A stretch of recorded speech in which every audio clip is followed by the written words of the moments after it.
डायनाफॉक्स। एक दफा का जिक्र है, एक छोटे से गांव में खूबसूरत सा ऑरेंज रहता था।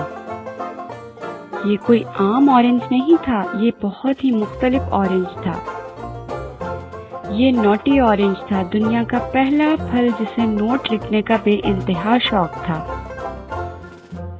हर सुबह ये प्यारा सा ऑरेंज लड़खड़ाता एक बहुत बड़े दरख्त के नीचे पहुंच जाता और अपनी छोटी सी नोटबुक खोलकर इसमें लिखने लगता, जैसा कि आज बादल बिल्कुल मार्शमैलो की तरह लग रहे हैं।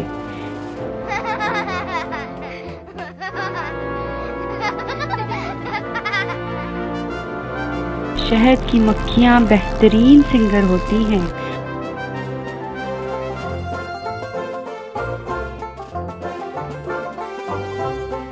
आज जिंदगी बिल्कुल जूसी जैसी मीठी महसूस हो रही है। ऑरेंज के दोस्त हमेशा उस पर हंसते और मजाक बनाते,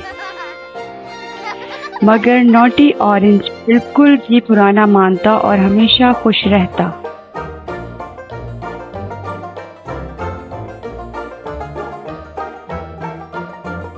नोटी ऑरेंज के गांव में एक छोटी प्यारी सी लड़की आई जो बहुत उदास लग रही थी। उस प्यारी सी लड़की को दरख्त के नीचे एक छोटी सी नोटबुक नजर आई।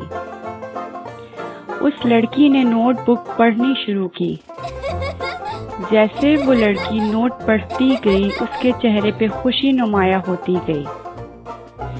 उस दिन के वाक़ये के बाद गांव के सब फलों और बच्चों ने नोटी ऑरेंज की नोटबुक बहुत एंजॉय करना शुरू की और सब बेइंतहा खुशी खुशी रहने लगे।